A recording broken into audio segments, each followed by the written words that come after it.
Alhamdulillah, Alhamdulillah. So before we move, let me remind you again, our esteemed participants, of the following.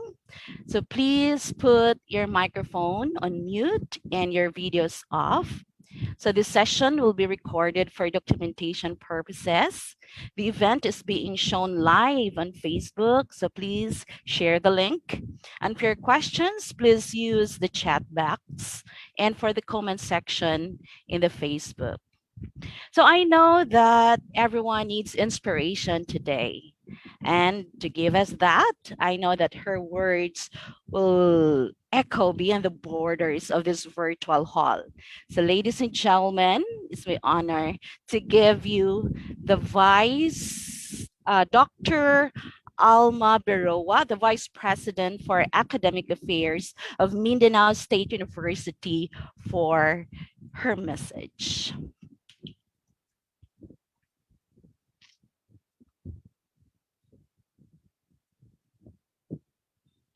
Doc Alma?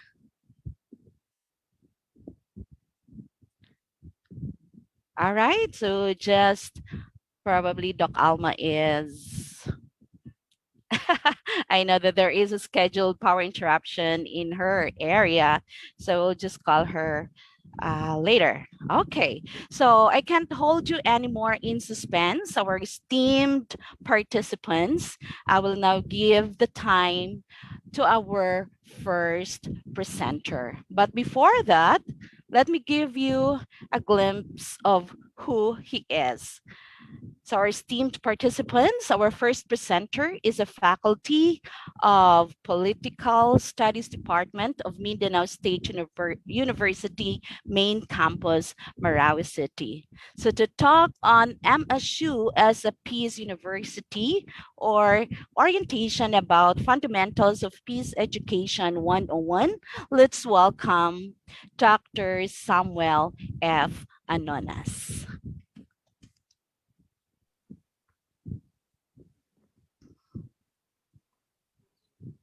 Doc Sam? Or shall I call it? Okay. Can I call you Uncle Sam? Uncle Sam. That will do. Okay. Okay, so thank you very much. Good morning, everyone. Again, I would like to thank the US Embassy, our partner in peace education, as well as the peace education team, for giving me this privilege to share and to speak in this virtual seminar. And to my boss, Dr. Alma Berua, and to all participants, thank you for making yourself available to participate in this three-series webinar on peace education. Allow me to say greetings of peace. Recording in progress. I have two topics as assigned to share with you this morning.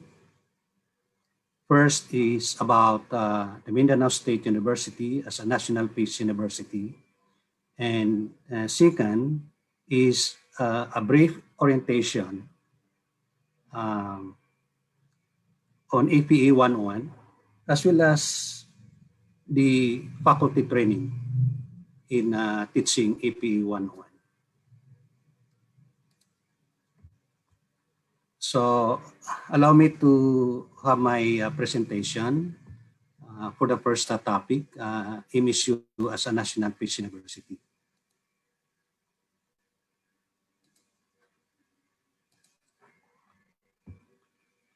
Can you see in your screen?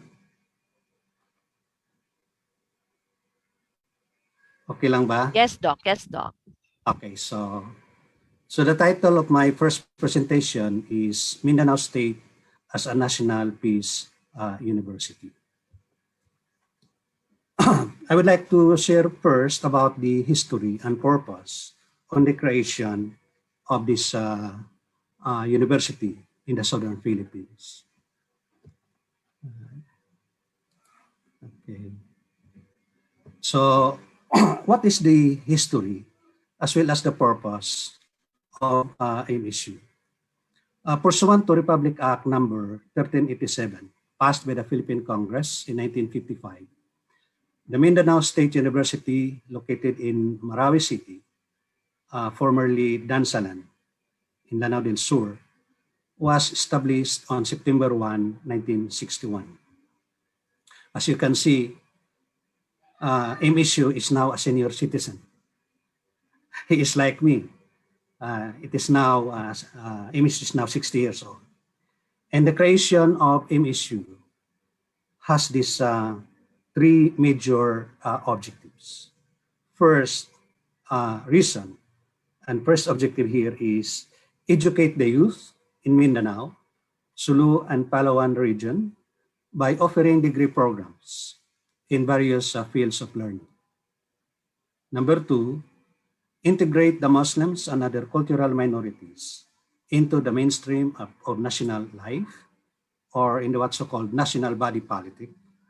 And thirdly, support businesses and industries in the region by providing their manpower requirements.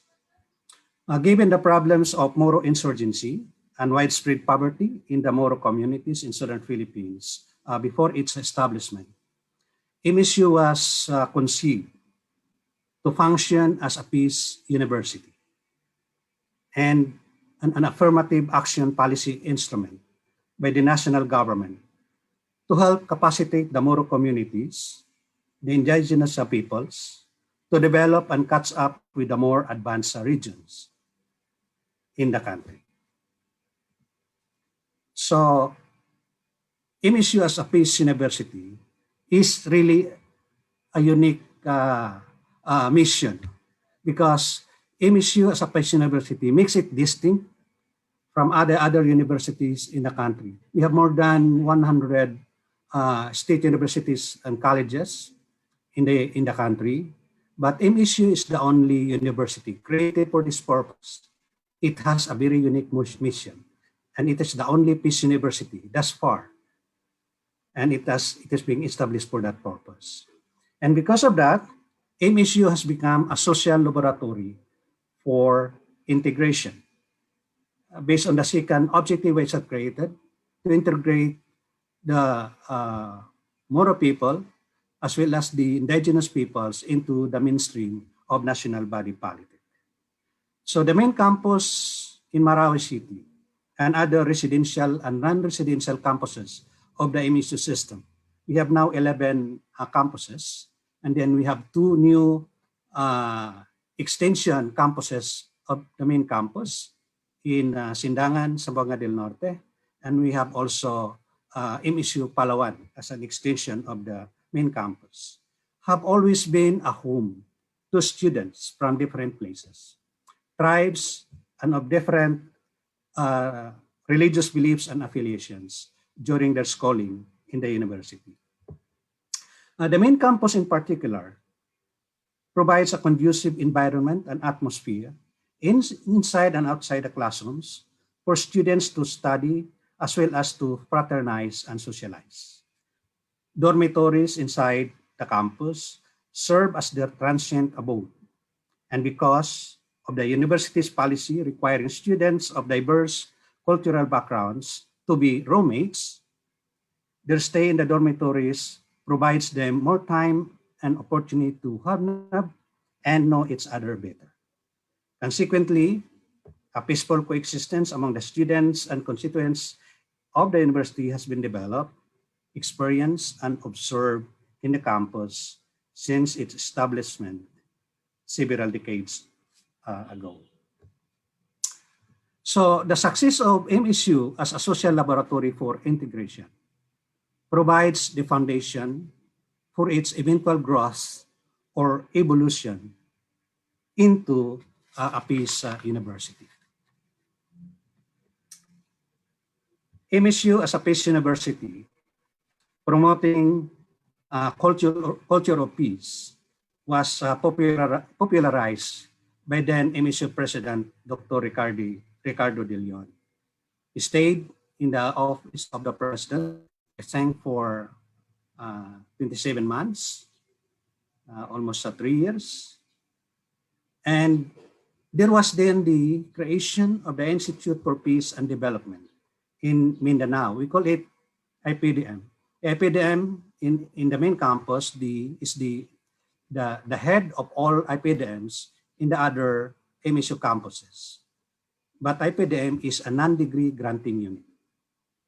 A non-degree granting unit, and it was created and tasked to implement programs and activities for the promotion of culture of peace through peace education seminars, peace research, and peace action. IPDM also incorporated peace education in the civic welfare training service, as we know, call it CWTS. And many of us are familiar with this. Former MSU President Dr. Macapado Muslim also pursued the vision of MSU as a peace university and gave priority to peace research in his administration's research agenda. However, those programs and activities on peace education were not sustained. Apparently, peace education in the past was relegated to the bottom of MSU's priorities until the Marawi Siege happened in 2017. I would like just to share about the regional distribution of MEC system campuses.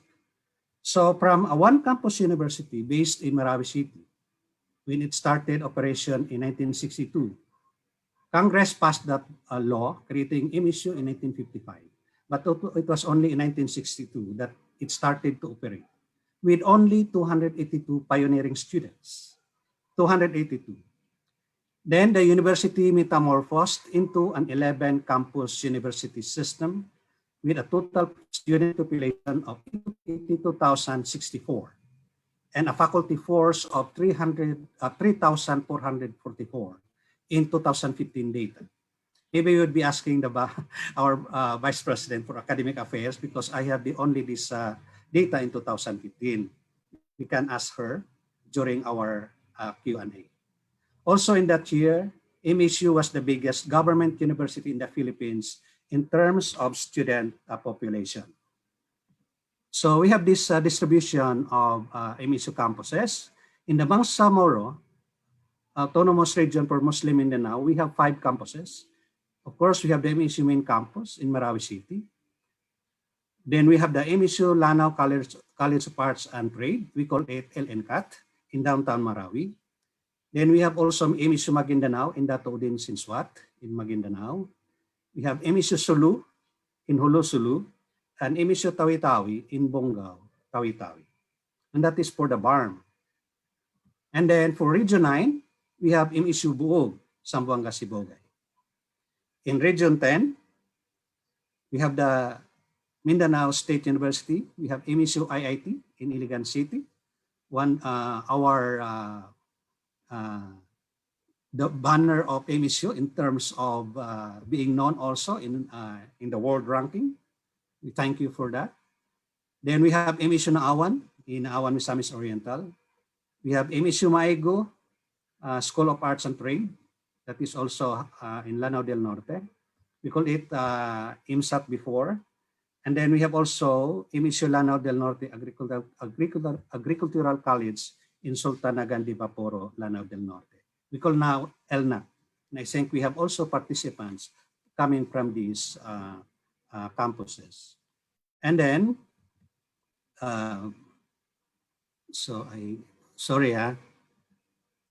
yeah. And then in Region 12, or Region 11 yata, no? MSU General Santos, one of the 3 biggest campuses. We have MSU Main, Benson, and of course IIT, and then the other campuses. And then we have this new, as I've said before, these are satellite campuses, MSU Main Campus, in the MSU Main Campus, and I don't know, but what I know is MSU Sindangan will operate this coming August. The MSU Sindangan in Zamboanga del Norte. I think they have 10 degree programs. And then the MSU Palawan in Batarasa. I'm not so sure, but 7 programs. And it may also start to open by this first semester, this coming August. So that will be for my first presentation. And I will proceed immediately to FPE 101 orientation. So we'll share the, I don't know.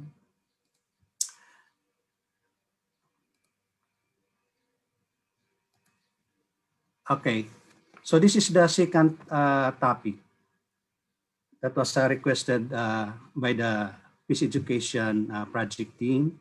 And it's about orientation on APE 101. But I tried to provide a title here about what we have usually done when we have conducted faculty APE 101 faculty training. And I would like to discuss this with you in a very, I don't know, brief manner. So, okay. As regards to the offering of APE 101, I will just give you a brief background why we have this APE 101 now. Because it was not offered before. Even though MSU was considered to be, and with this mission as a national peace university, but we have not really mainstream and really institutionalized what is peace, that we could call our university as a national peace university. So as regards to this particular course, EPE 101, it all started after the 5-month-long Marawi siege. You're familiar what happened in Marawi City. That was duration of 5 months before this siege was completely, overcome by the armed forces of the Philippines. So from May 23, that was the start. I was in the office during that time with BP Alma. And then it ended in October 2017. So our beloved President, Habib Makaayong, through Special Order number 712, series of 2017, created the ad hoc committee on peace education with 15 members, okay, to craft a 3-unit course on peace education to be taken by all undergraduate students enrolled in all 11 campuses of the MSU system. And the intention of the creation of this ad hoc committee was to submit a proposal to the MSU Board of Regents that this particular course would be offered. It was just a very general, mandate. So I was designated as head of that committee with other 15 members, and it was not an easy task for us. In fact, I experienced what I understand what is peace now in the very time that we have started to discuss what are the things that we are going to propose to the Board of Regents. There was conflict, different ideas, and I've learned during that time how to handle conflict and to stay at the middle so that we can reach the very purpose why we were created. So when we proposed this to, when we were crafting this proposal to offer peace education, we don't have first the course code. We have just developed this EPE 101. And then there was a big debate on what would be the course title. And we come up later, the fundamentals of peace education. And this was the one that we brought to the series of levels of policymaking bodies in the university and bring this to the Board of Regents for approval. And there are 4 rationale or reasons why we have to offer EPE 101. Number 1, MSU as a peace university must actualize its mandate by being visionary, forward-looking, proactive, and responsive. Number 2, MSU students will appreciate the value of life and human dignity and respect for diversity, pluralism, multiculturalism as essentials for a culture of peace. And third, MSU will be able to produce graduates who are peace advocates and peace builders. MSU must not produce graduates who are troublemakers. We want peace advocates, peace builders. And number four, MSU could help counter the rise of violent extremism and global terrorism, as we have seen this 5-month siege in Marawi. And then we have this BOR resolution, number 365, series of 2017.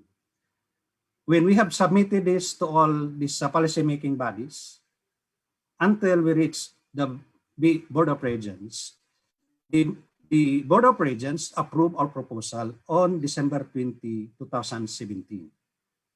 And this mandated course is known as the Fundamentals of Peace Education, FPE101.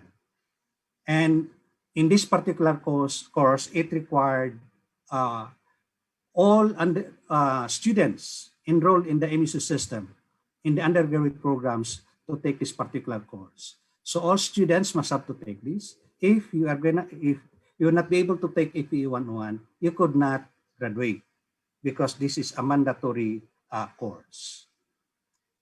And then when the BOR resolution, when the Board of Regents approved FPE 101, since we were just an ad hoc committee, I thought my headache, my problem, the committee's problem was over. But on February 7, 2018, President Makaayong again issued us another special order, number 114. And that was February 7, 2018. No? That's why series 2018. With 26 members, he reconstituted the Committee on Peace Education. So that ad hoc, which was finished already because coterminous with kasi approve na yun eh. But there was another because maybe the president has seen what will happen. The course will start to be offered on August 8, on the first semester of August 2018. And what shall we do with this? And I understand that that was the idea of the president to make us or to prepare the university, not only the main campus, but also the MSU system, campuses, to be able to teach this particular course. So what shall I do or what shall we do in the committee? The president first took the initiative. He started to contact and to have this memorandum of understanding with the CPCS, the Center for Peace and Conflict Studies of Cambodia. And I was called by the president and he told me, Sami, you talk to these people, to the representative of CPCS, and negotiate. Kayo nang bahala dyan. I would be supporting you.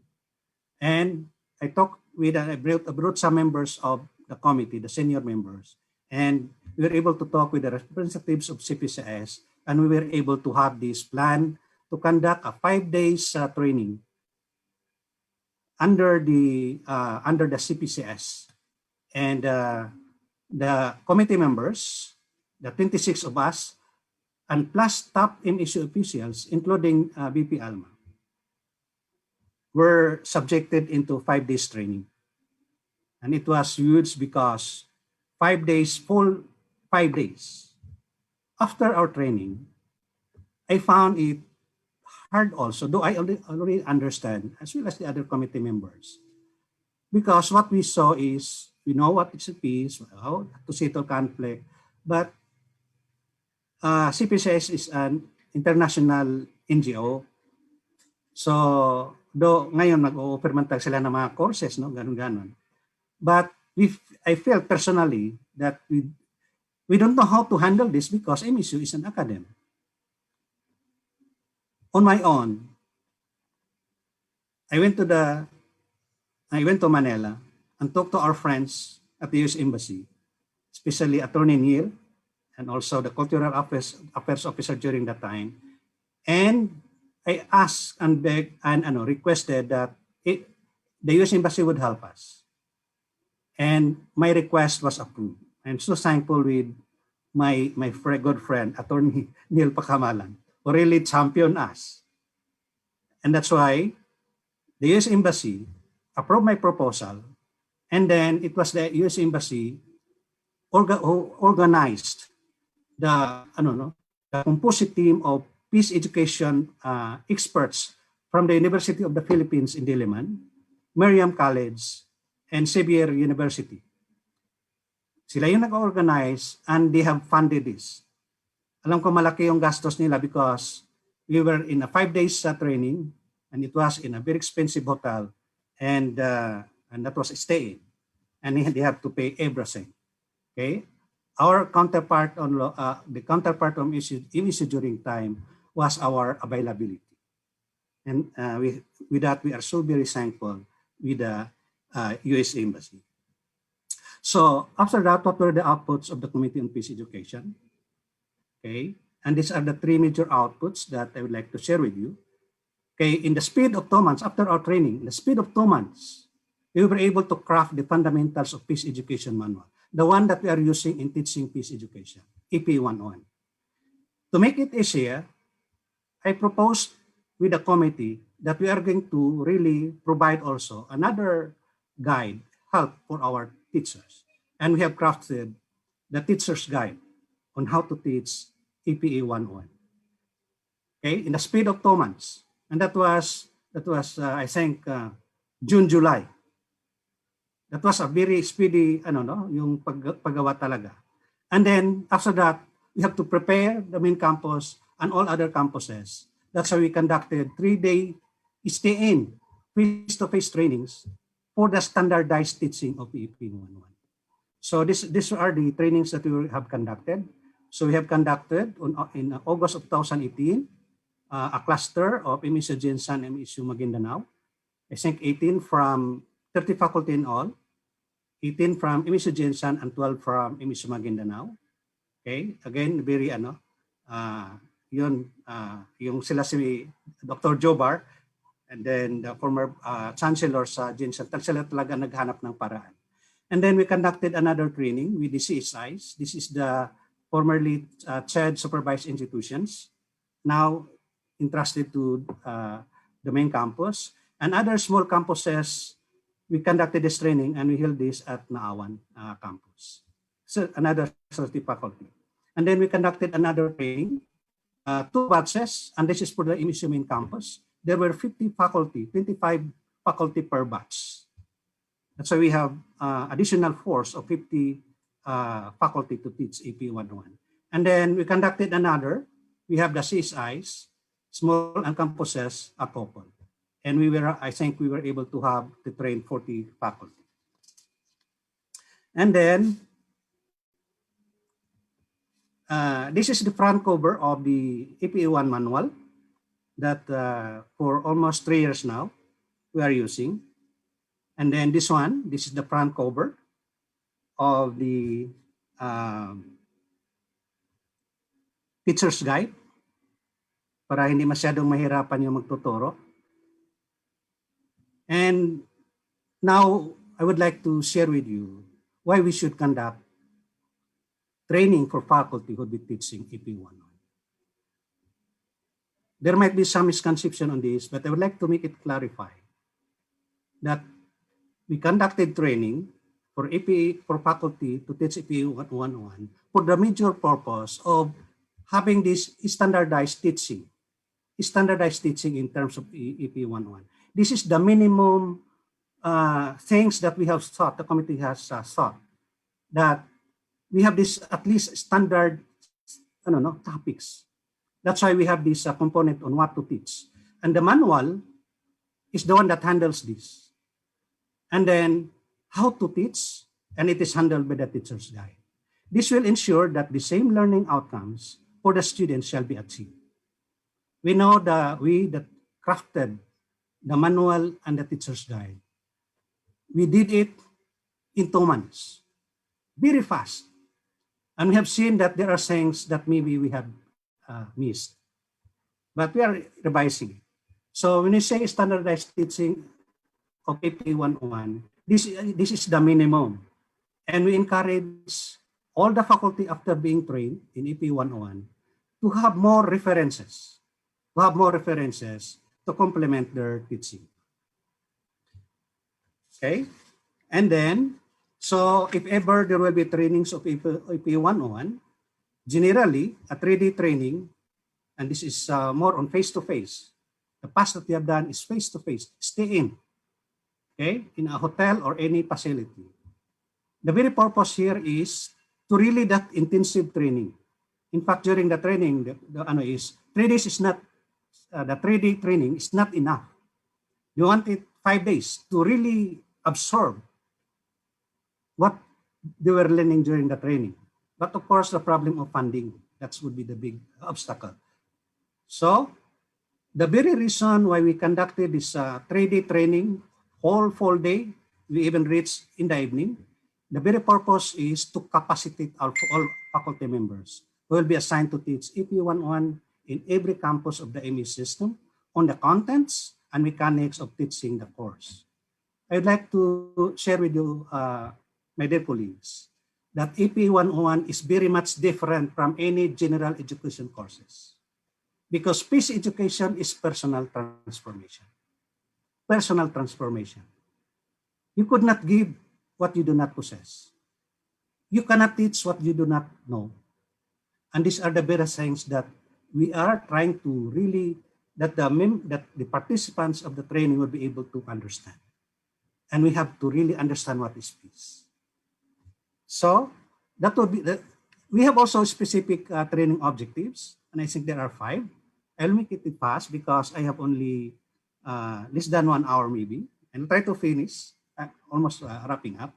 Okay, one is to orient training participants on the reason why AP1 is being offered, and this I think what is being done now, what the course intends to achieve, and how this course should be taught. Secondly, introduce to the participants the basic concept of peace, conflict transformation, and related terminologies. Third is deepen the participants' knowledge and understanding of peace education towards the culture of peace. And number 4, acquaint the faculty participants on the contents of the manual, EP101 manual, and its accompanying teacher's guide, thereby transferring the technical skills on how to teach EP101. So it is really very, very much essential and imperative that the faculty who will be teaching EP101 should not be taking it lightly. In fact, there were those who were trained that after being trained, given the subject, would back out because they are quite afraid. And finally, prepare the participants to the possible challenges that they may experience when they start teaching this course. And I have few minutes, just a 5 minutes, Ma'am Weng. I just like to give you some, I don't know, because when we are going to have this training, we adopt the what's so called principles. The principles in conducting the training, we have the what's so called equal, I don't know, first, it's principle is equal teacher-learner relationship. And what do you mean by this? Okay, so just lang. Okay, I forgot my notes. Okay, so in the equal teacher relationship, we consider the participants as equal with the trainers. So walang nandoon sa taas, no? Everyone teaches and learns simultaneously from one another. This includes valuing the knowledge and experience that all participants, the training participants, the opportunity to share their knowledge and experience. And then this also means remaining open to learning from others and to remain flexible to new ideas. The second principle that we adopt in our training, in the previous trainings that we've conducted, is dialogue. Peace education is not a monologue. In teaching EP101, it is a dialogue. This means that conversation is encouraged throughout the training program. and it could be transferred in the classroom setting once you teach FPE101. This is in contrast to lecture, which is our traditional way of teaching. It seems that the teacher is far above than the students.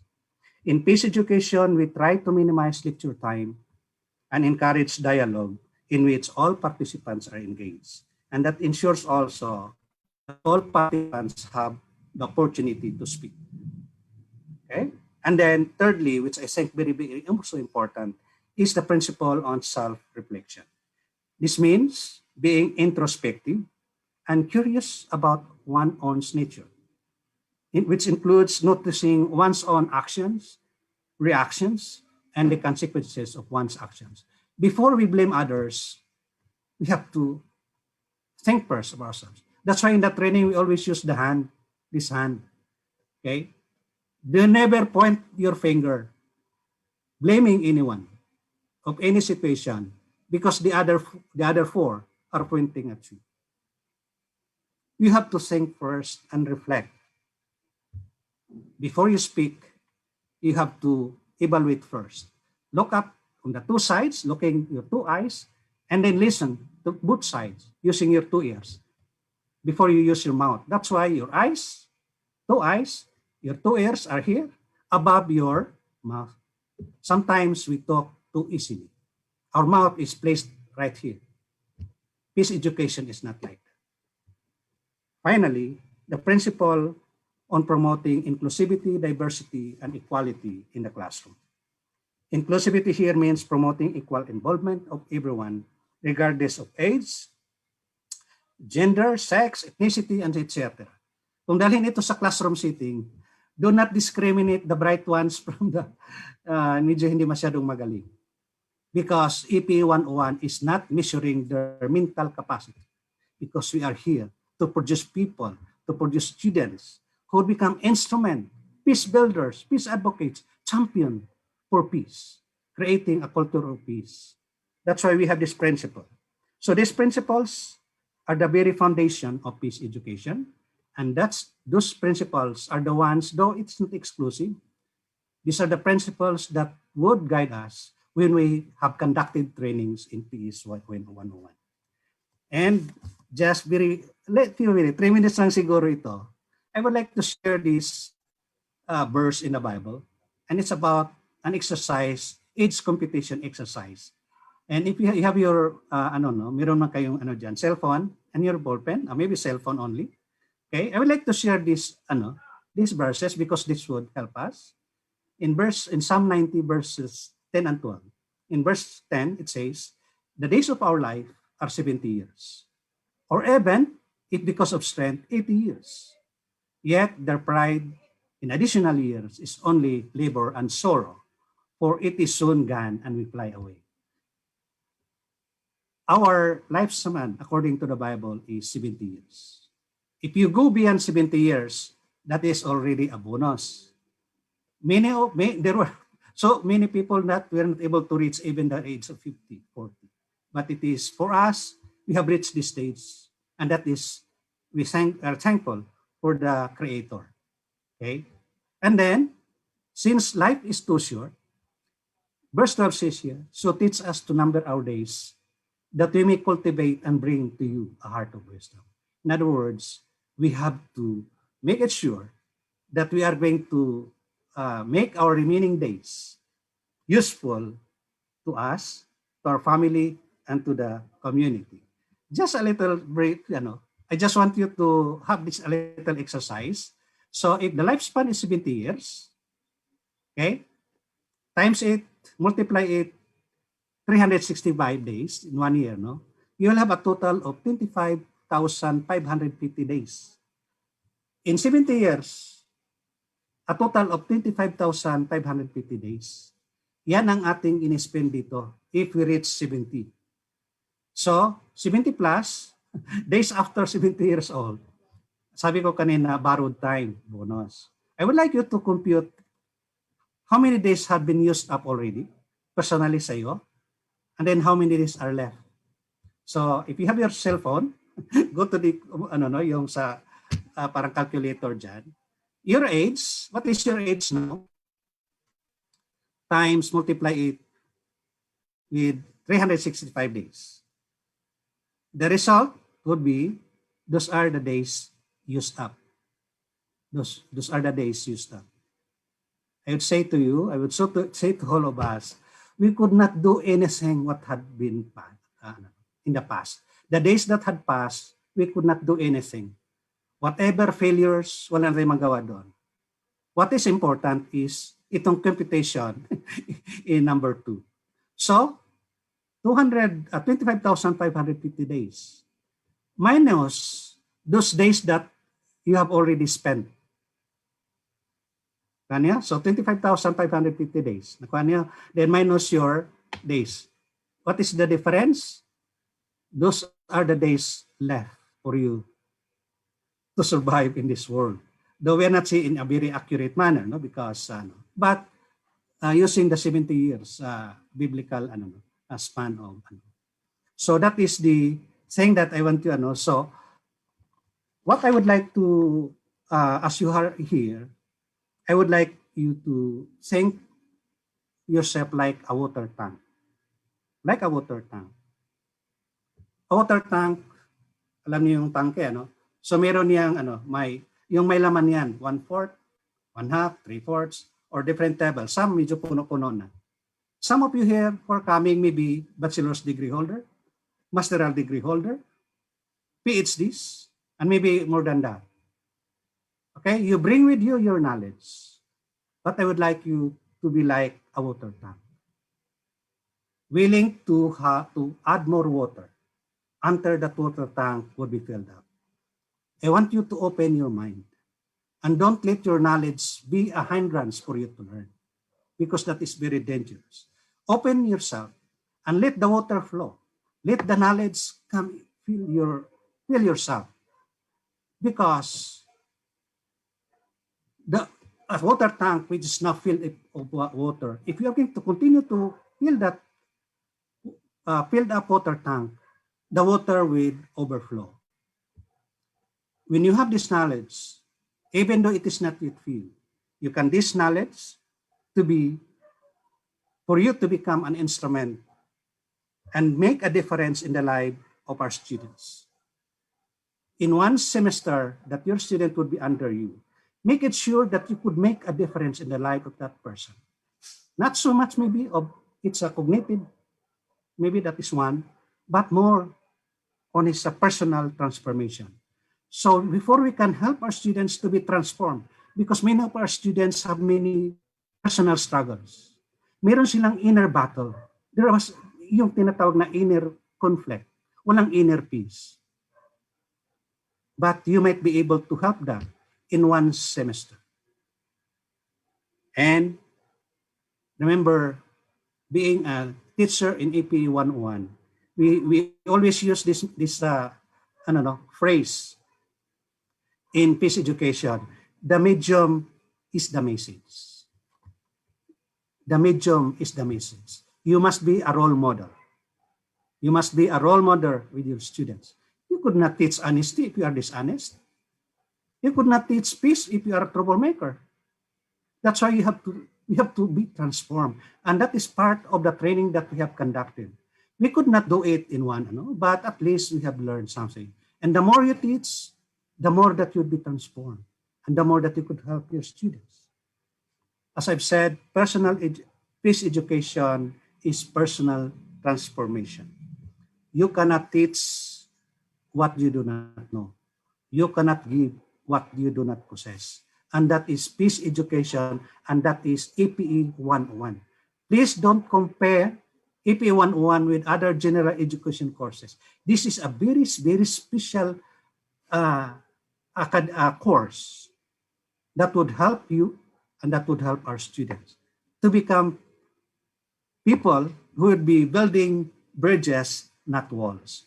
They will become champions for peace, and they will be able to help their families, the respective communities, to establish the what so-called culture of peace. And with that, I would like to thank everyone for allowing me to share these two topics in this webinar. Thank you very much.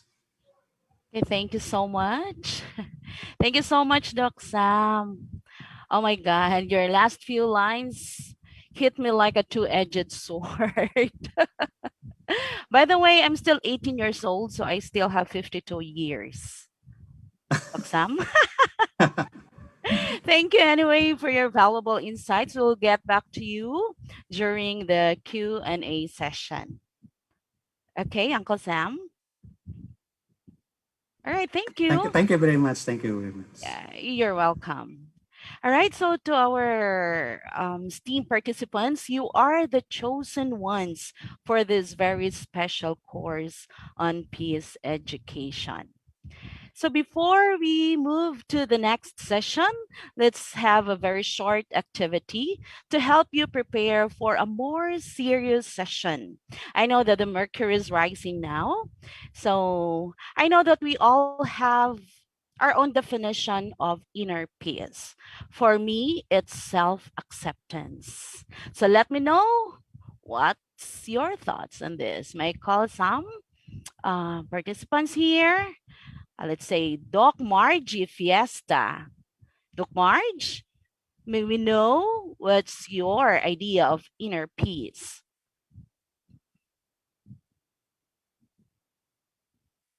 Doc Marge?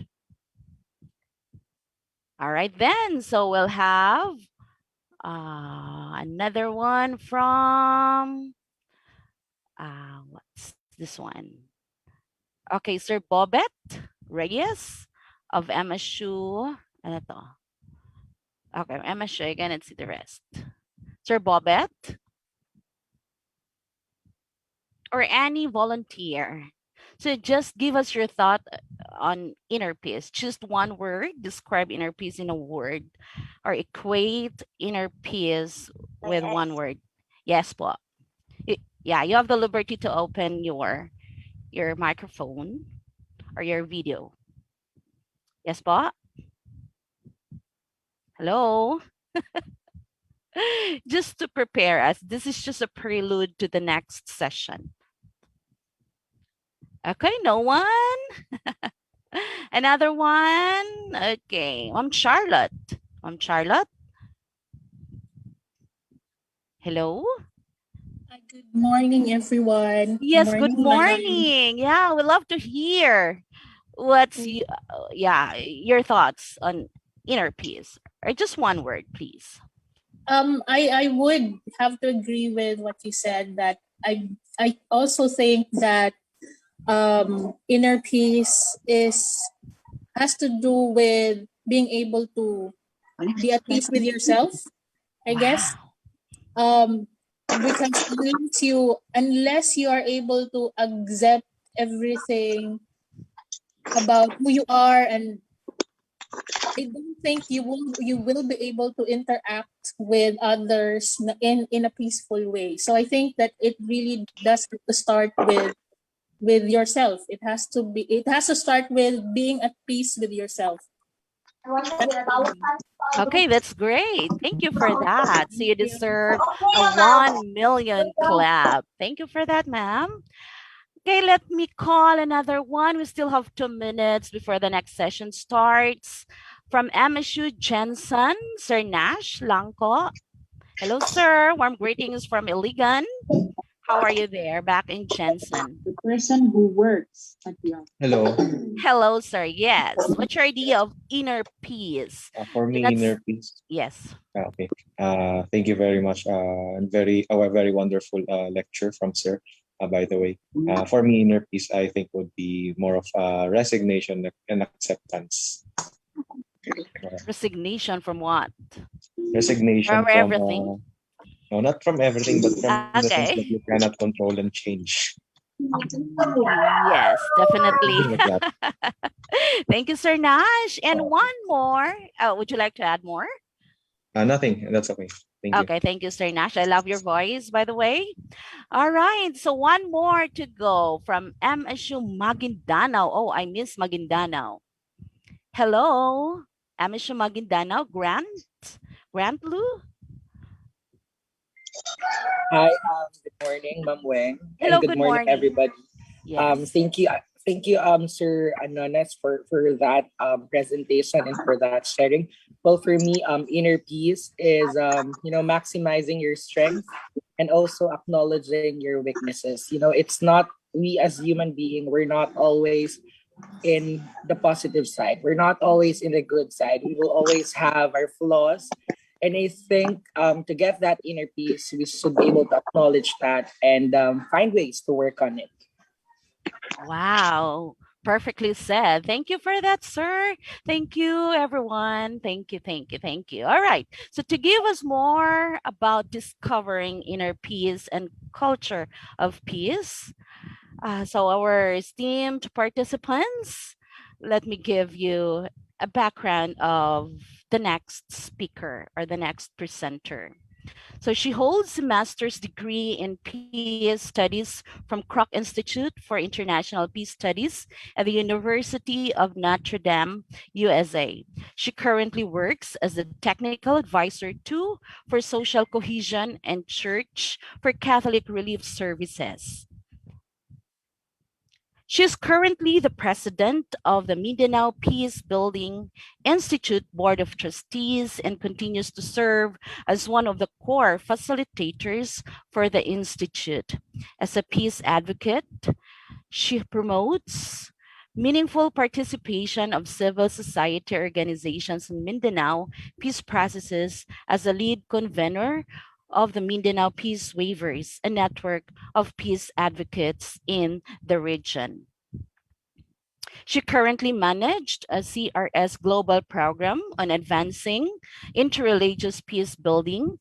It's an initiative that covered 4 interrelated projects on interreligious dialogue and cooperation in Egypt, Bosnia and Herzegovina, and the Philippines. She's a woman who believes that peace building can be a decades long process. So, without further ado, let's give the floor to Myla Leguro, ma'am. Good morning, everybody. Morning. I know that you have already started your day, so this is the first activity of my day. So I hope I'm awake, alert, and really will engage with you in this topic. Allow me to share my screen. Is it okay? Yes, definitely po. Wait. Can you already see it? Yes, ma'am. Okay. So should I already go into the session, ma'am? Yes, ma'am. Please Okay, go ahead. thank you very much. You're Uh, welcome. s- Thank you. So my topic for this morning is discovering inner peace and culture of peace. And as what has already been shared in terms of an introduction, just to really establish the premise that I will be sharing about this topic based on my own experience as a peace builder in Mindanao. I'm not formally teaching in a school, but I do a lot of workshops. So a lot of the things that I will be sharing this morning is really a reflection of the many different sessions and activities, training programs that I have been doing through my organization, Catholic Relief Services. So a number of aspects will be more of suggesting to you some exercises that you can do with your students when you actually go into this very difficult. It's actually when you talk about inner peace, the definitions that you have shared a while ago are really on point. But it's while it's seemingly simple, but when you look at it in terms of process, it's really very complex and challenging. So I'd like to start with this particular poem. It's actually from David Moe, and it actually captures what inner peace is all about. So it says that so much has been written about peace in the world, peace on earth, peace be with you, shalom. Peace is actually more than the absence of war, more than tolerance, more than acceptance. But when you look at it, there can never be peace between individuals or nations until we are at peace with ourselves, that inner peace that passes understanding. So everything else, all else falls into all of our efforts for building peace really falls into the individual or the person. So that's why it's actually the building block and the foundation of all the things that we do for peace and in peace building. I really like this illustration and this particular image because it actually shows us how important the person is in relation to the work of peace building, peace, culture of peace, reverberating from oneself to the family, to the organization, to the community, to the nation, and onto the world. So the basic question that we can ask ourselves every day, and even as we do our peace education courses with our students, is always to ask ourselves, are we a peace spot today or a trouble spot? So it's always good to start that reflection whether we are bringing peace in the relationships, in situations, in the everyday things that we do, or is it more of bringing trouble or conflicts to other people, to relationships, and to structures and institutions where we are in? So it's a very practical question. And this particular diagram helps us to situate how important it is to actually reverberate peace from ourselves onto the world. So on that note, as we say, we reverberate peace in ourselves, but it's very difficult, no, amidst a situation. And this is capturing the analysis of the United Nations when they celebrated 75 years on looking at the nature of conflicts and violence in the world. So it's not always easy to be peaceful if you are amidst a situation where there are deaths, where there are conflicts and violence, and where there are fragmented local conflicts. Some of the communities where we work suffer a lot from intrastate conflicts or local conflicts. This is due to weak governance, scarcity of resources, even at certain locations in Asia or even here in the Philippines, scarcity of resources actually exacerbates climate change as a dominant driver of conflict. We are slowly experiencing that. I note that terrorism is widespread, but its impact is actually waning. But conflict remains to be the primary driver of terrorism. In looking at countries where there are high levels of economic development, they are not totally peaceful because they experience social alienation. There's lack of economic opportunity for some segments of the society. State involvement in external conflict are the major terrorist activity. And we all know, as in our context here in Mindanao and the rest of the world, that social media is actually playing a crucial role in the dissemination of hate speech and also incitement to violence. So I just wanted to bring this reality in because, as already mentioned, it's really quite hard to be peaceful and to actually work for peace if this is the reality.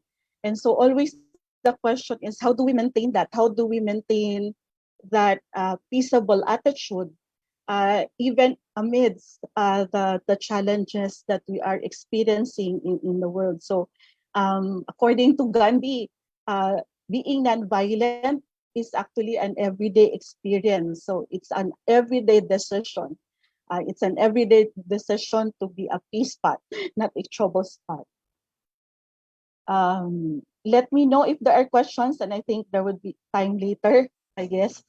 So on that note, we all are very familiar with Goal 16 of the Sustainable Development Goal, and which is really now being emphasized with the Agenda 2030 of United Nations.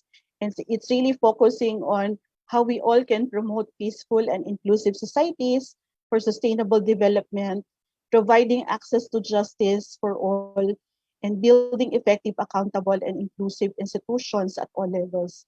So this particular vision actually points to us the importance of connecting personal peace, inner peace, with the work of um, with a bigger work of actually engaging and contributing in building peace in the society.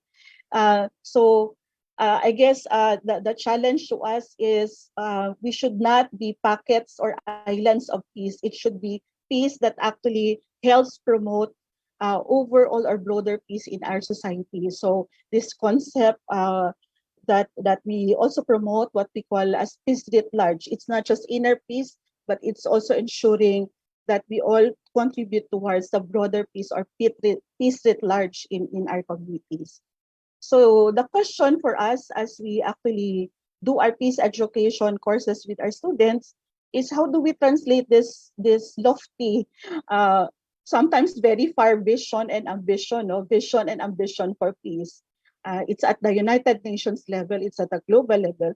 But how do we actually bring this vision of peace and how do we translate this vision in the context of Mindanao, knowing the many realities that we are experiencing?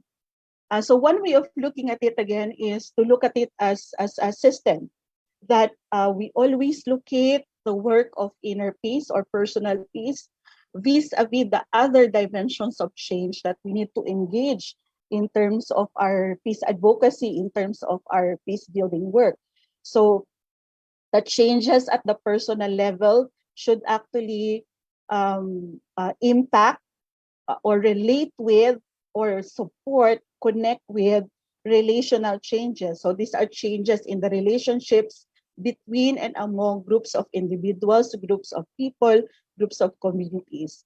And on that note, use that as a leverage to actually move towards transformational changes at the structural and also at the cultural level. So the challenge for us is always situating that it's not an isolated um, type of peace where we do peace work at the individual level, but we don't mind about what's happening outside because precisely peace education is about educating people, individuals, students, and communities to go beyond, to really engage in the broader work for peace and eventually, achieve that vision of peace, enduring peace in our society. So just a reminder to us in terms of the broader work that we need to do. So these are some of the helpful questions in terms of reflection that we can do to our students as we ask about what do we think about this overall situation of conflict and violence in the world, and what is it? How does it relate to us as individuals? No, these questions can actually be applied from the youth sector to the sector in the older generations because these are actually questions that really engages us in terms of how we reflect on our own contribution to peace building work. And I think I'm really glad that one of the responses about definition of inner peace is to really look at our strengths and our weaknesses as individuals. So we start, my suggestion is actually to use this as a guide to do our own reflection about inner peace. So it asks about what do I have as that is positive? What are actually positive things or strengths, positive qualities, values that I already possess that can actually help support the achievement of peace. Secondly, it's asking individuals to actually define and also articulate their own vision or dream of a peaceful society. So it's really good to understand what would be the indicators of that for each particular person because every individual is unique. They may have different ways of looking or defining what is peace for them. So it's also a good process of engagement and dialogue when we actually learn from each other of our visions of peace. Thirdly, it's asking ourselves, what can I do to improve myself toward achieving peace? And I think this connects with the response a while ago that we actually need to do an inventory of ourselves, whether we are actually contributing to conflict or are we contributing to peace. Or if we are contributing to conflict, what are things that I need to do um, to actually move myself towards the other direction? So how do I harness my own strength so that I'm able to overcome my weaknesses so that I become an active agent of peace? And then fourthly, on which personal qualities can I build to achieve peace? So again, it's connecting with your own personal strength, with your own personal values, so that you're able to move towards the process of contributing towards peace and also attaining the state of peace within yourself. And then lastly, it's not just reflection, it's actually a question and also a process of engaging this introspection process, so that one can actually compel oneself to do action. So it always redounds towards the commitment to peace should actually help us move towards meaningful action. So in summary, these are the processes that we can actually use in terms of reflecting on the discovering process for inner peace. So first, it's affirming personal values and positive qualities. So we approach this within an appreciative inquiry lens or approach. It's always looking at what is already in me that I can build to be able to actually I become more peaceful, and through that process of or state or condition, I can also share that with others. Second, it's to define one's own vision of peace. Third, it's the awareness and acceptance of personal change. So no matter how you do your inventory or mapping of your weaknesses, if you are not accept if you don't accept that you need to change, then it's very difficult. So it has to actually come with awareness and also acceptance that one would need to change oneself to be able to contribute to the peace vision. And then lastly, it's also this process of moving from personal reflection, awareness, acceptance, understanding, so that one would actually become more one would strengthen actually personal commitment, so that personal commitment can be your foundation to actually move yourself towards meaningful action. So I hope that's clear in terms of process. So this is an example of a reflection piece that you can do with your students. A very simple hand. You're just using the hand as a guide to actually help our students go through this process of reflection. So the thumb would be your positive values. The point finger would be the personal strength. Middle finger would be someone that inspires you, because we also bring or call to mind here, reflecting on people and processes that inspire you as you move towards your vision or also your commitment towards peace. Recognizing your key challenges, so that by recognition and also naming it, one would be able to actually address and respond to how you would change that. And then personal commitment for peace. So just a very simple exercise. You can even do it yourself. You can do it together with your student, because when we do our discussions about inner peace, it's always good to be that model. And being a model doesn't mean that you are the perfect person, or you're the most positive, or the 100% you're perfect, no. What it means is really you are actually learning from each other, and through that learning, one is able to actually create an environment where continuous reflection on oneself would be possible. This is another example or an activity that you can also do. So this is taken from a training session that we do on trauma awareness and resilience. It's the process is called singing to the lions. Singing to the lions is actually a metaphor for the process of actually overcoming your fears. So singing to the lion. The lion is the symbol of fear, the symbol of violence, and the singing is actually a creative response of how you overcome fear and violence. And I think in inner peace, part of one of the things that is actually a complex process that we need to actually undertake is how do we heal our own trauma and woundedness so that we are able to actually engage, no, and be healed, and so that through that self healing we are able to reach out to others and we are able to bridge relationships. So this is one exercise. So the tree of life is an inventory actually of again of your strengths and weaknesses. So looks at the importance of roots, where you are, where you come from, and really it establishes your groundedness in your identity as a person, where you come from, your culture, your community, your family, etc. And then it moves into recalling or actually naming the good times or the positive things that has happened in your life. But on the other side also, it's naming, recognizing that there are difficult times in your life. And so part of what we hope to do through this reflection is for individuals, participants, whether students, they are able to actually do an inventory of this, do a recalling process, so that they are actually looking at the positive and negative things. The fruit is actually looking at or listing what are good things that are happening in my life right now.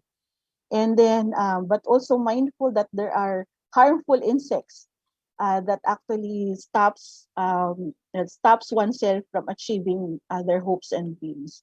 And then the leaves represents talents and skills and achievements. So it's actually again an affirmation, um, highlighting an appreciative inquiry approach where we look at talent, skills, and achievements.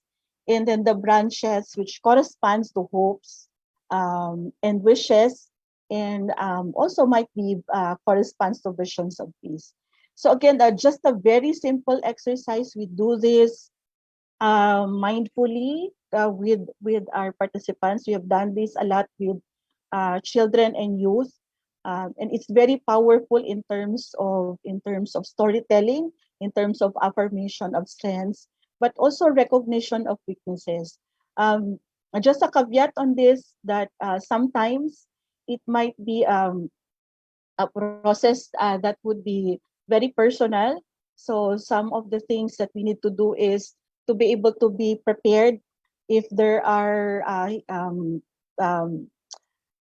tears, if there are emotions that might come out from this process. So it would be good if you have psychosocial support skills, so that when students go through this, you have that kind of a support, because sometimes it can really go deep.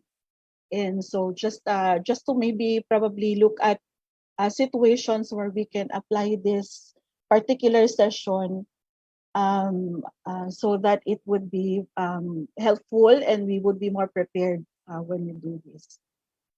The hand exercise is a bit better if we're still starting with our engagement, and this becomes the tree of life can be done probably at a latter part when we have done a lot of interactions and engagements with the students.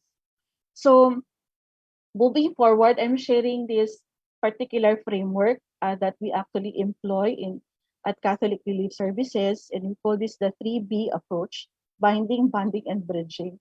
And just calling to mind the importance of when we do our work in terms of culture of peace, where we bring people, groups, different identities to come together.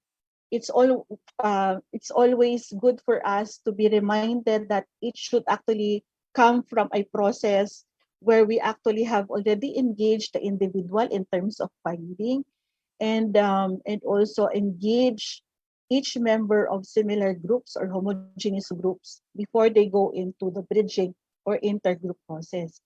Um, so I'm sharing this because in the process of intergroup dialogues, intergroup social cohesion work, or in terms of dialogue work, even conflict resolution work. What has helped in our practice is always to be mindful to start with the individual, recognizing that different groups are composed of individuals, and we always um, start processes by recognizing the uniqueness of each individual person who is involved in that process of peace building. So in this aspect, when we talk about binding, it's really the process of reconstructing the person. So ito yung proseso ng self-transformation nating tinatawag. So doing exercises on healing and transformation. And part of the work is actually trying to address prejudices and biases.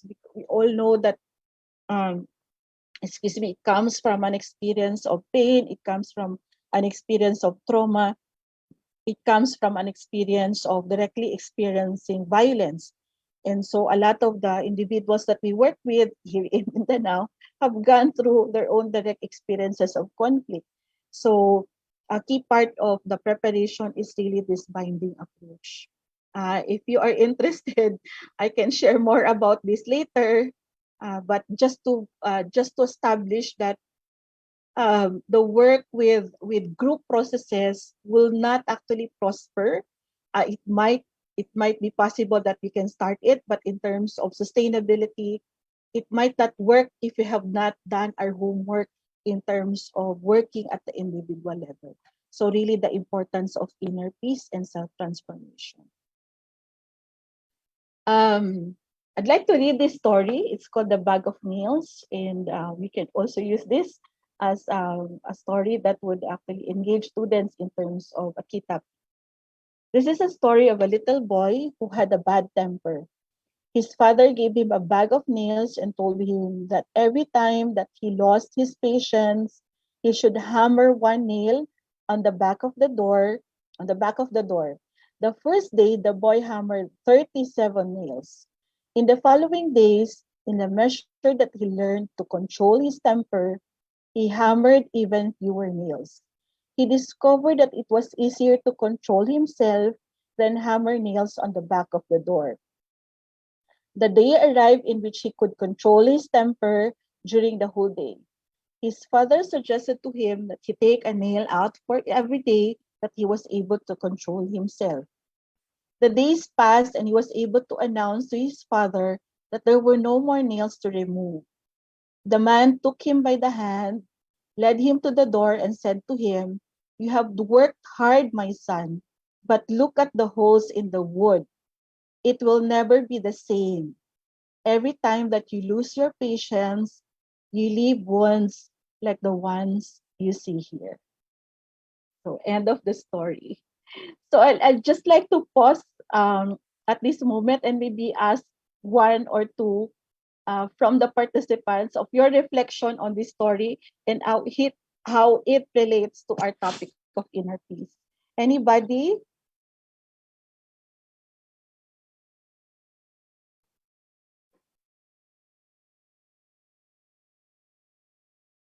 Can anyone help me? So anybody can share your reflection on this and how it relates to the topic.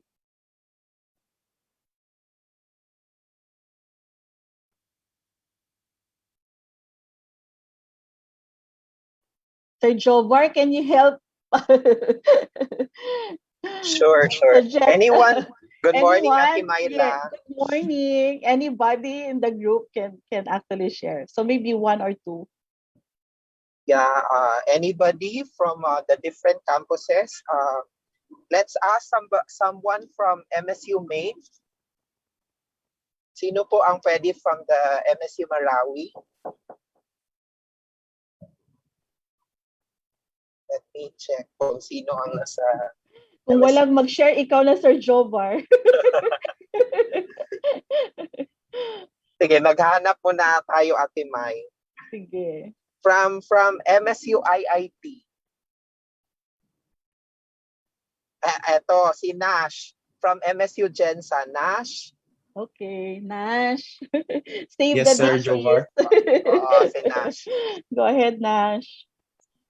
I'm sorry, na ano ako, nawala ako. So I was asking, do you see the story? Have you read the story? I haven't read the story. Okay. So maybe for somebody who has read the story together when I was reading it, because I'm asking now, okay, Charlotte, go ahead, please, Charlotte. Hi, ma'am. Hi, Hello, everyone. Charlotte. Go Hi, ahead. ma'am. Okay. Just a thought that I had when as I was reading through the story.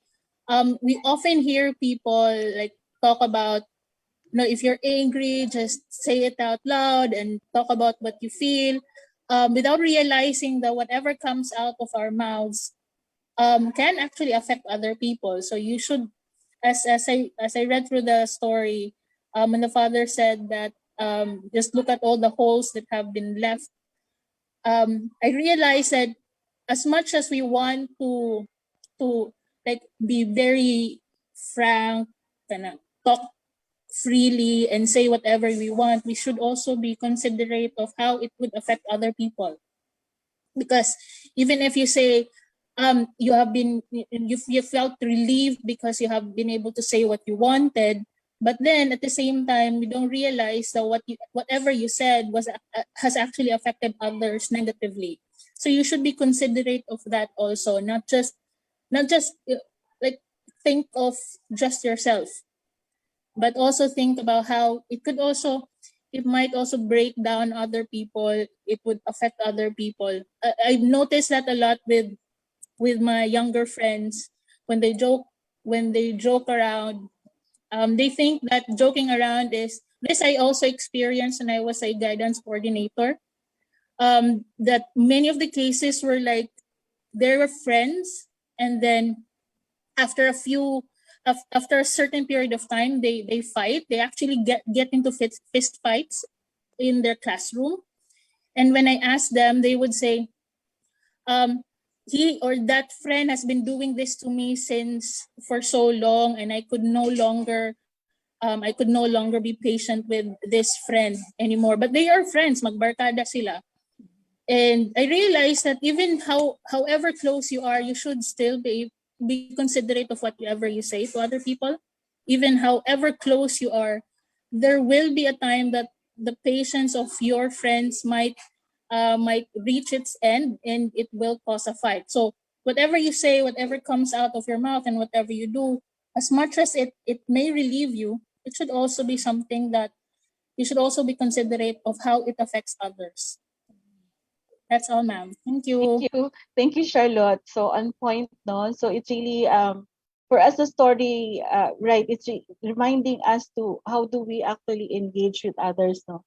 Um, but I think part of the work that we do is working with other groups and even ourselves, no? How do we again go through this process of managing our emotions, managing our anger, managing conflicts, and the point of the end of the story is that we can actually do that. We can work on ourselves.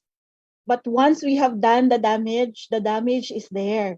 So part of the healing process is not only about us. Part of the healing process is really engaging with the other. Kasi we leave the pain, we leave the wound, no? We leave the remnants of the nails in the wood. So I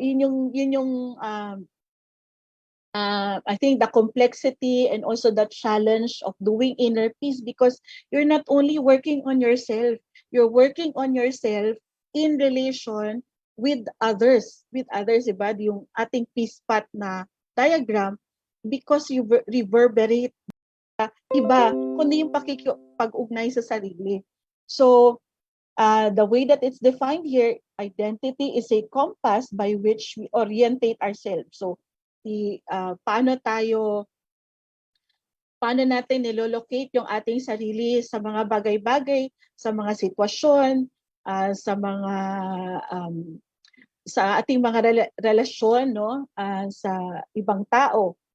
So it is where we feel that we belong and where we are recognized and accepted as who we are. So in this aspect, identity becomes power. it's your strength, no? Okay lang, no? Okay lang kung kilala mo yung sarili, kung alam mo yung iyong identity. But if not, it might be difficult. It might even be the starting point of issues and conflict. So ito yung importante that when we look at the work of inner peace, a key part of the discussion is really about our own identity. So again, this is another exercise that we can do with our students. It's actually looking at the many aspects, the many different components of our identities. Kasi hindi lang isang identity na ang dala-dala natin. Ang important, bakit kailangan natin gawin ito? Kasi in every identity, it can be a source of peace or it can be a source of conflict. No? It can be a resource for peace or it can be a source of conflict. Bakit? Kasi hindi natin alam pag nababanggit yung isang component of our identity, kung medyo medyo sensitive siya for you, it can be your push button. So pwedeng mag-react tayo negatively, pwedeng mag-respond tayo negatively because napupush ang button natin in that particular aspect. So this exercise helps us do an inventory of the many different ways that we actually identify ourselves, no? Yung sub-identities, kung ano yung dala-dala natin. So it's basically just an exercise of looking at our different identities in the home, in the community, and in the world. So it's filling up the spaces, drawing the circles. You have an example there. And just recognizing that I'm using the example of my Ate Deng Gigiento here. Ito yung kanyang multicultural self. And at the end of this exercise, it can also be a dialogical, it can do a dialogue, reflection, as they share about their own multicultural self. So pwedeng ganon siya. So when we look at this particular exercise, we need to bring to the fore yung many different sub-identities that we do have. It can be our age. So sa age, marami yan. Yung first order natin, number of siblings, etc. In terms of race, ethnicity, tribe, and family, our sex, gender, sexual orientation, our abilities, our language, the way that we are expressions, no, nationality, social status, our worldview can be where we also talk about religion, spirituality, and ideology, our education, our employment status, our own neighborhood or location. It can be the rural, urban, looking at our identity, and etc. etc. So ang dami. So ang kagandahan dito is that when we actually engage in this process of discovering our sub-identities, we can find connections with others, but we can also find differences with others. Yung connections can be really ways that we are able to establish commonalities or common grounding. Yung differences naman are actually points of dialogue and learning, no? So, magkaiba pala tayo sa ganito. But kahit na magkaiba tayo, I can actually learn from you because you're different from me. So, yun, it can become, points for common grounding and points for dialogue and learning. Okay. So, in this aspect, when you look at identity, yung perception comes in as a way that we actually look at our identities and look at others. So perception is defined as the way that we view, interpret, understand, experience things and situations with our senses, as well as the meaning that we put behind things or experiences. Kasi again, the way that we actually live our lives, no, as individuals, a lot of it are actually filtered through our perceptions. So sometimes kung mali ang perception sa isang situation, nagkakaroon ng hindi pagkakaunawaan. At kung hindi nare-recognize that there are many perceptions to a particular situation, nagkakaroon din ng disharmony. Kung merong isang nagmo-monopolize, the way that things are being looked at is being monopolized by one group or by one person, nagiging source of conflict siya. So nawawala ang inner peace, lalo na kung ikaw mismo you are being overwhelmed or you are actually being dominated, no, as a person, nagkakaroon ka ng disharmony with yourself. So nawawala yung inner peace mo kasi you feel that you are not being respected. Okay. So another story na naman, and this is a good story to actually share about different perceptions. So can I ask Charlotte, kasi ikaw yung nasa screen ko, or si Pakat Nudge na lang, siya yung pinaka malapit sa akin to read the story. Pakat Nudge. Hi, hello po. Okay, hello Nudge. Napa-oral nang Can wala you sa read the oras. story for us? Sige po. Thank you po, Ma'am Myla. Babasahin po, no? Yes, please. Yeah, the parable of the elephant. A group of blind men approach an elephant. The first person latches onto the leg and says, "An elephant is a tree trunk. It is big, round, and rough." The second hits the stomach and says, "A tree, no way. An elephant is like a wall, high, solid, and wide." The third grabs the trunk and exclaims, "The elephant is like a snake, long and flexible." The fourth person finds the tail and replies, "No, the elephant is like a rope with a wire brush on the end." The fifth blind man catches hold of the ears and proclaims, "The elephant feels like a banana tree leaf." The five stood arguing about their perception until they became angry and walked away.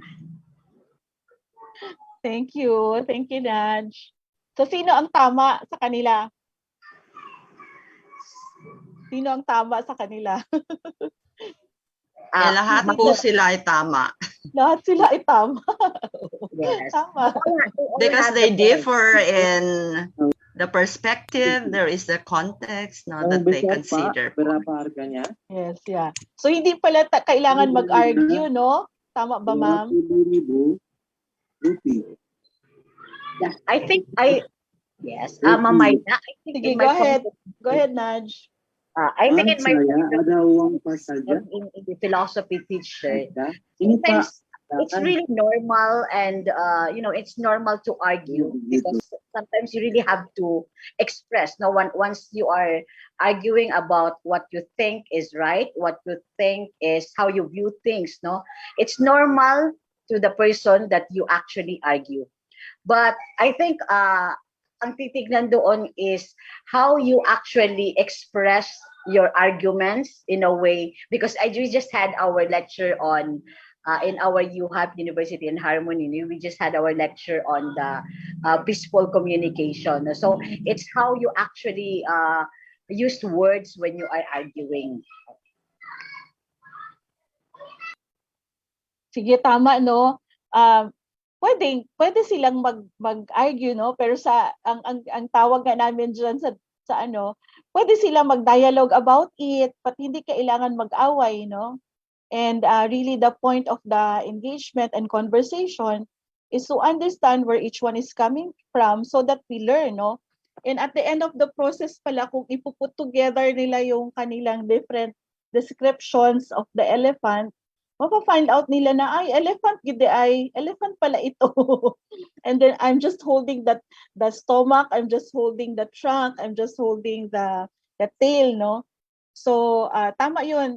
Yun nga yung tinuturo natin, conflict is normal, conflict is normal part, or it's part of life, no? The way that it would be different is that how we handle conflict, no? So hindi tayo nagiging violente when we are amidst conflict. Okay. So So we can see that perceptions are really important.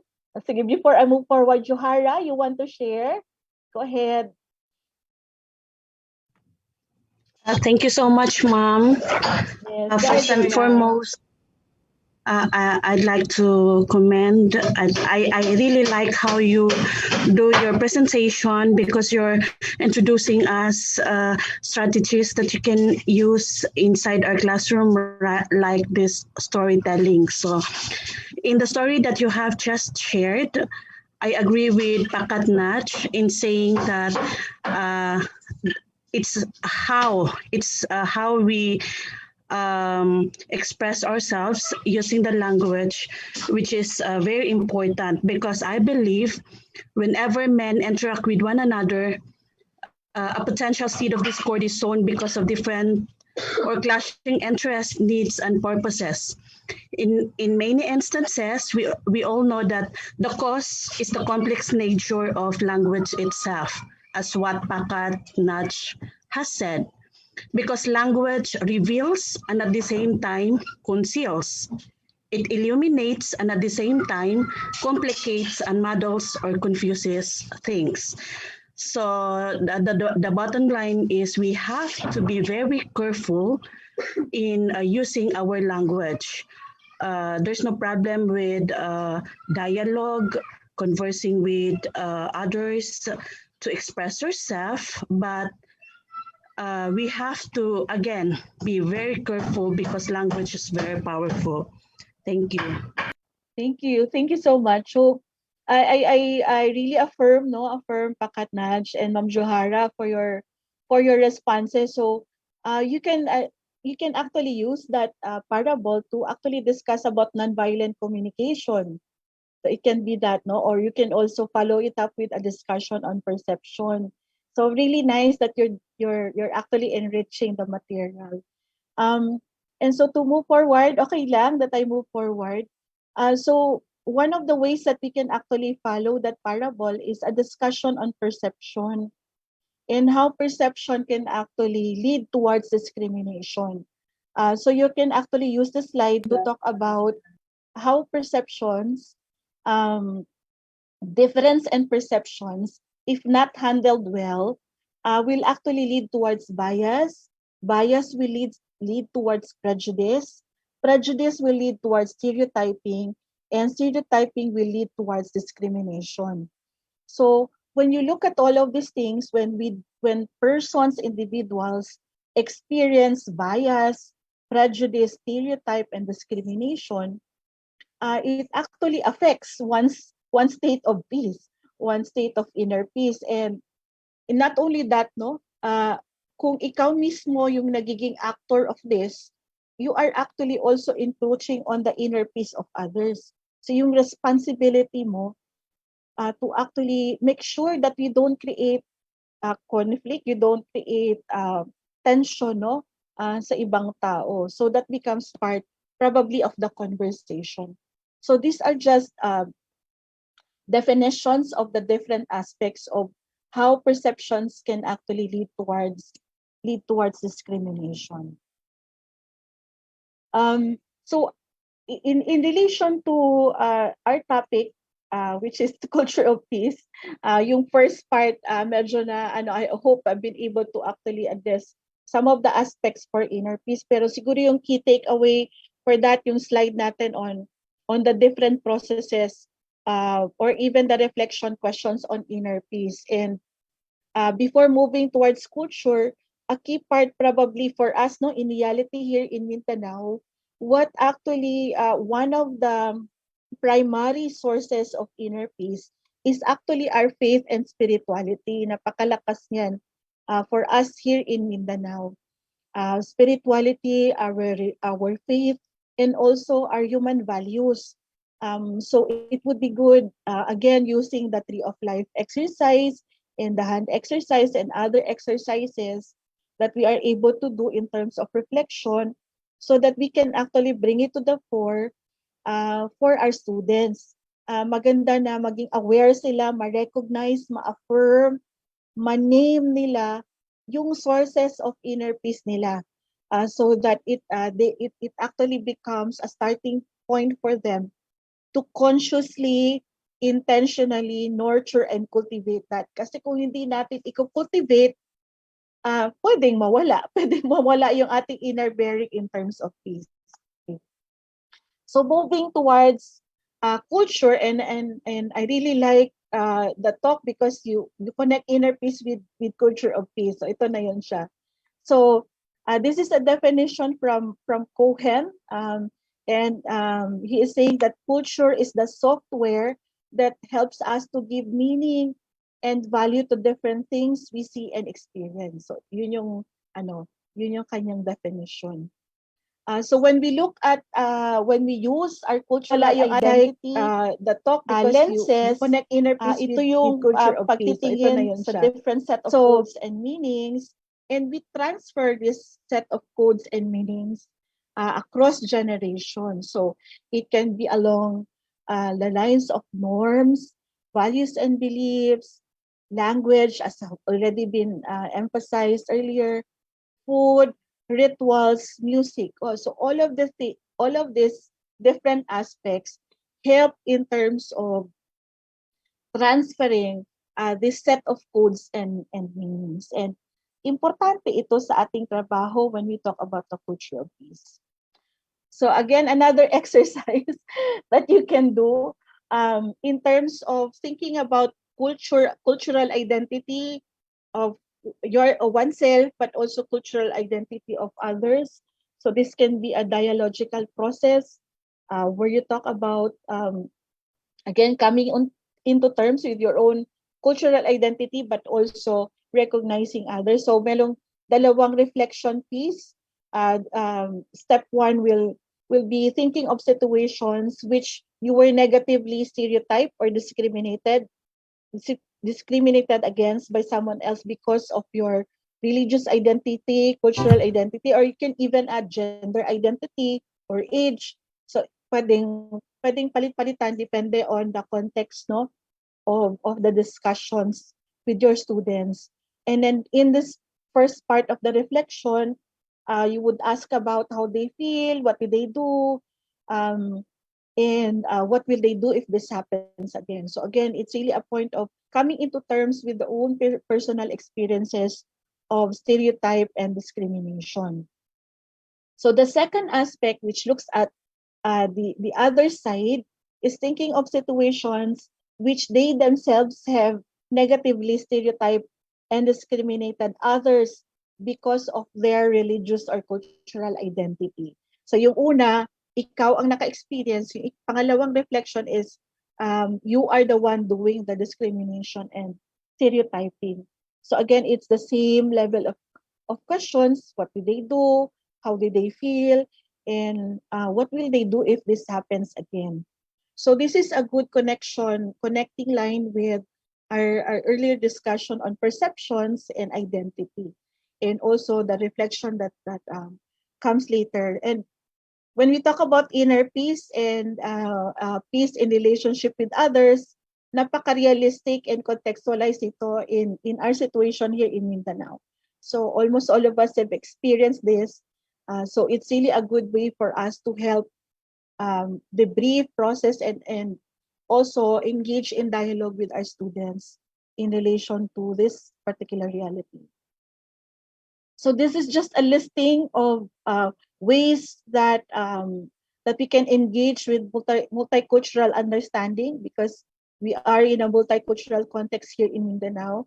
So some of the examples listed are listening, becoming aware of our assumptions, avoiding our existing labels, suspending judgment and bias, asking why not to overpower others or win a debate. It's asking why to understand and to learn about the other. Okay.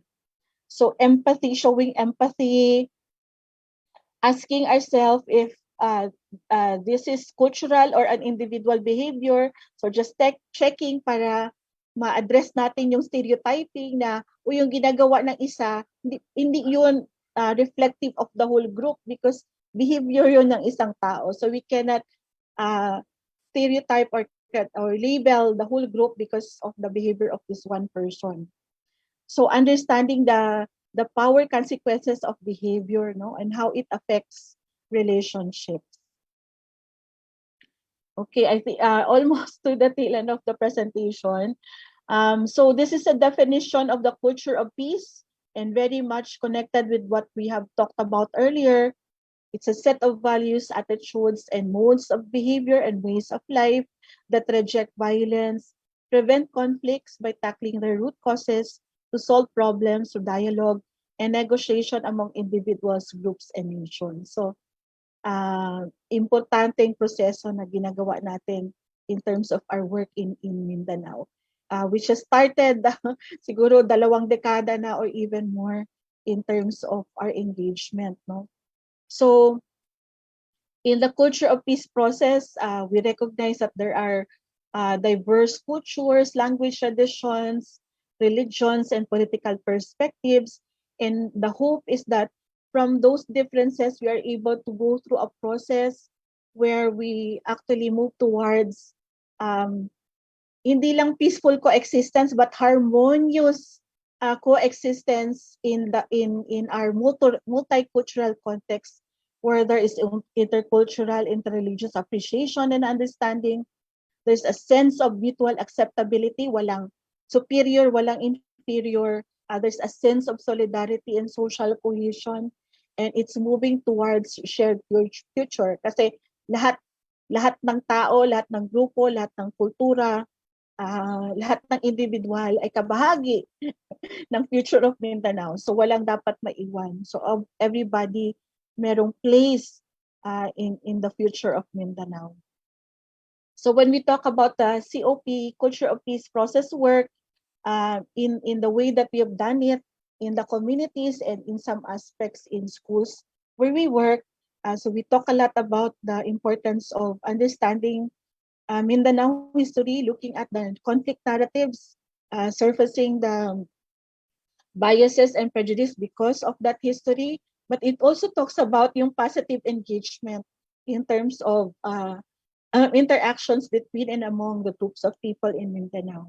It's breaking the cycles of violence, using creative non-violent ways of breaking the cycles of violence and addressing and resolving conflicts and issues, and eventually building relationships to move towards really real dialogue of faith, life, and action, where there is participation, there is institutionalization of the initiatives, and communities are able to realize their vision of peace.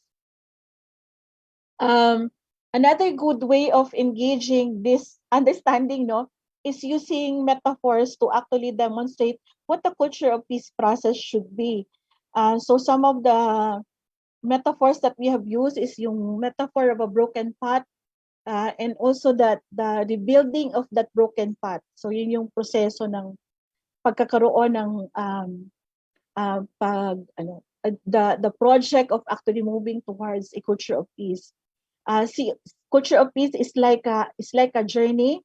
So using the Vinta as a metaphor where we are all part of this process, and we should be in the boat to actually move towards our vision, common vision of peace for Mindanao. The culture of peace is also like weaving, where we are actually taking part of weaving the relationship, weaving structures, weaving visions and hopes. And then lastly, yung metaphor of connecting threads, no? Yung spider web na tawag, that literally we've done this in a lot of the communities where we work, where we do this exercise of threading to demonstrate that everybody has a stake. It's a multi-actor process. It's a comprehensive process where we all are part of it, and all of our efforts are connected. So some of the basic, sorry, I'm rushing. Some of the basic principles that we can highlight of the culture of peace process. Key part of this I've already talked about. But probably just mentioning that the culture of peace should be rooted in people's resources. So kung ano yung meron sa mga tao, doon ang foundation of the process, no? So just showing this of how CRS, and I think this is very familiar to many of us, of how we are actually looking at the work of inner peace in relation to the other petals of peace in peace education. So the cultural solidarity, dismantling the culture war, living with compassion and justice, harmony with the earth, promoting human rights. And then lastly, I don't have time to do this, but lastly, just a very simple summary of how we do this work in recognition of the importance of looking at culture of peace, and it should be founded actually on inner peace or individual peace work, no? So Louise Diamond is a peace scholar, and she actually shares this about the work on inner peace, no, inner work for peace. So she talks about the importance for us to actually connect the disconnected. That's a key part of the work that we do in culture of peace, and even with the inner peace process, no. Like we actually do the transformation because we want to connect the disconnected. Yung kailangan buuhin ang nabasag, no. So connect the disconnected. Secondly, it's recognizing that peace is energy, and a key part of the work that we do is really bringing positive energy. So it's energizing peace, recognizing na yung conflict is energy. So as much as conflict is energy, peace is also energy. And then lastly, tapping into the divine potential of each person, that we are all divine. We all have that seed of goodness in all of us. No? Nobody has the monopoly of goodness. Lahat tayo meron yung seed na yan.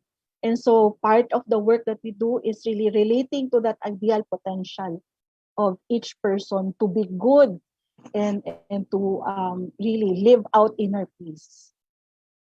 And on that note, daghang salamat, maraming salamat.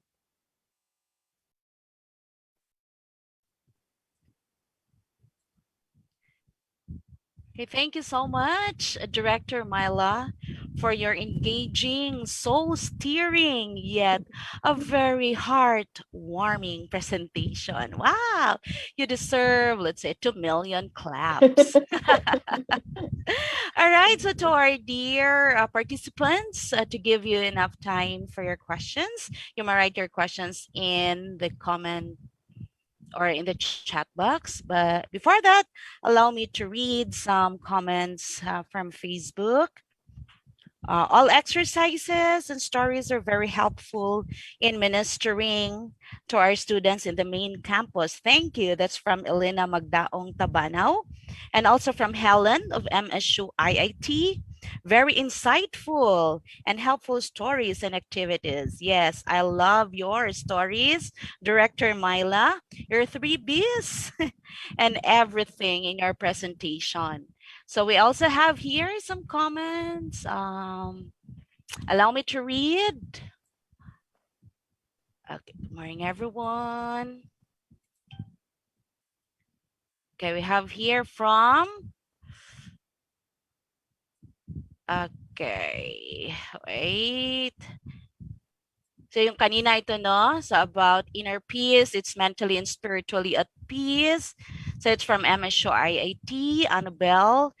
Maximizing strength and acknowledging weaknesses. Also, then from Bobette, Mom Bobette, inner peace is realizing one's limitedness and openness to accept others for who they are. Oh, I love that one. And what they are.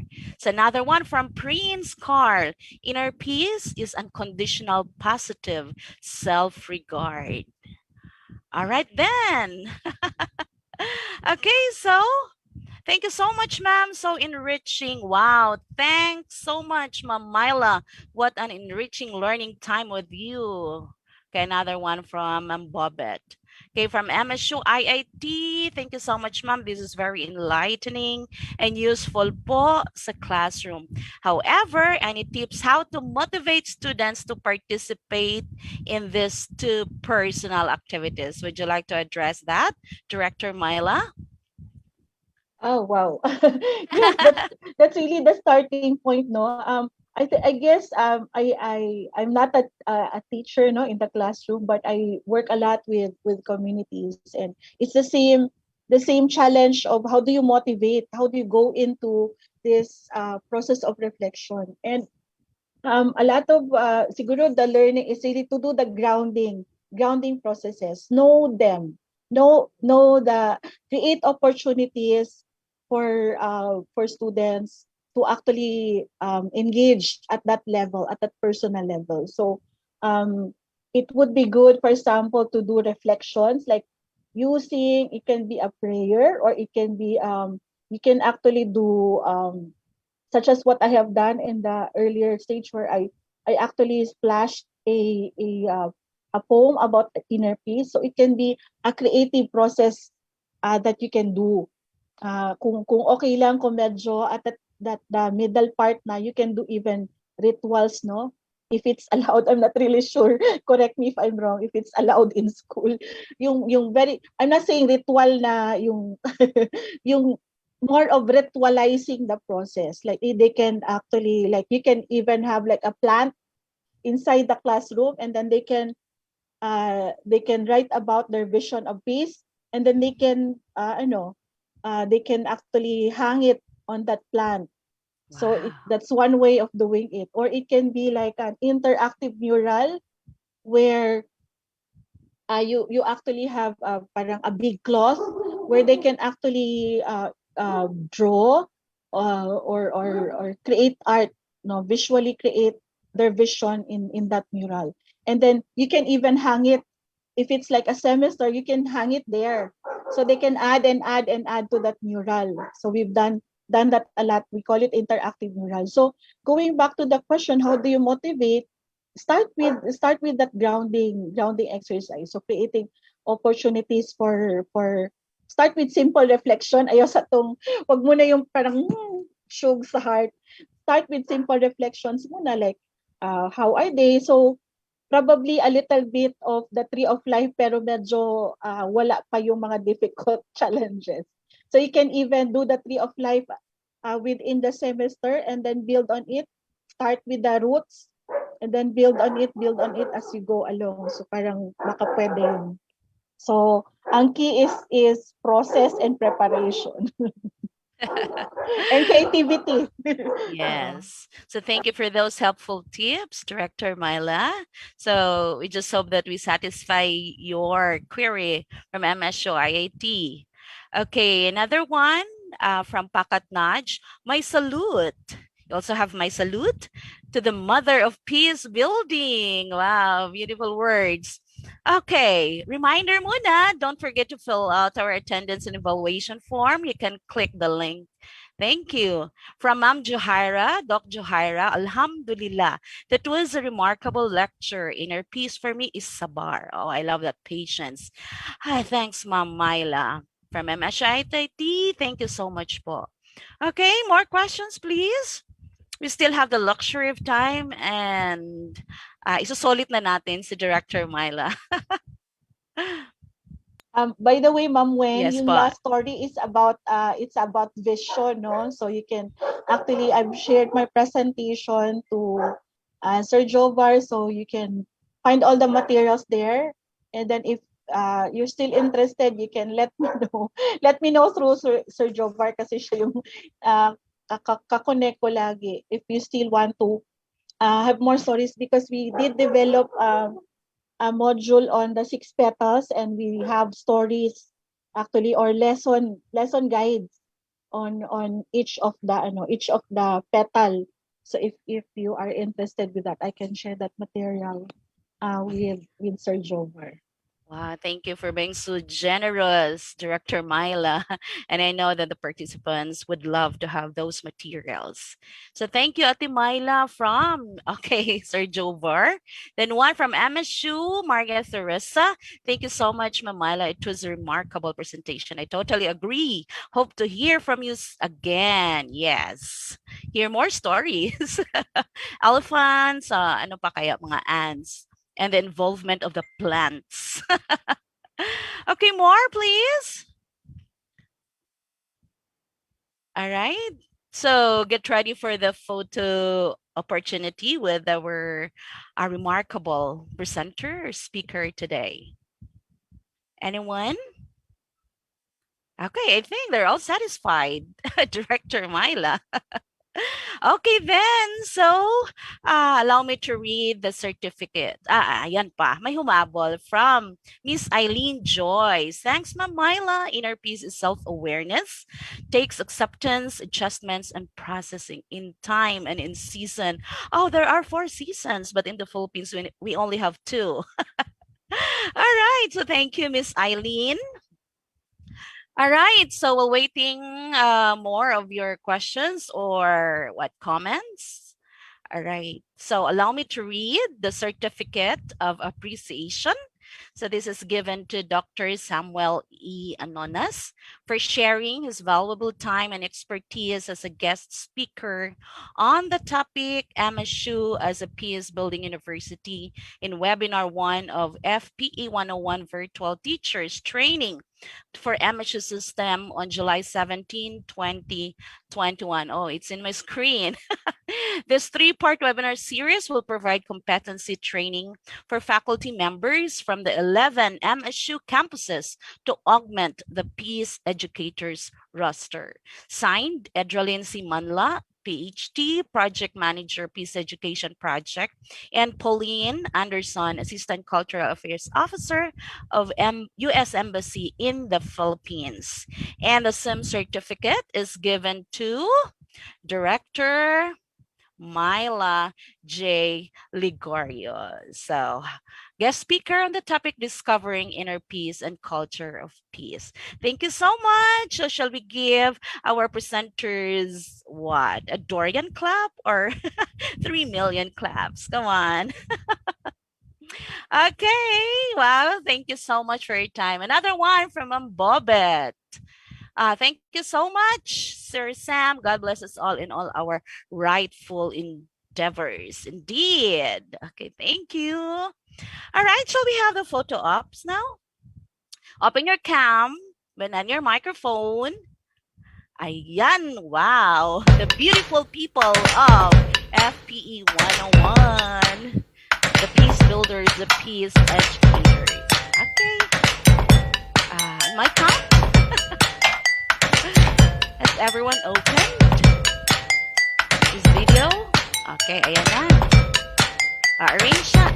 Wear your most beautiful smile today, even though you are in a group or whatever.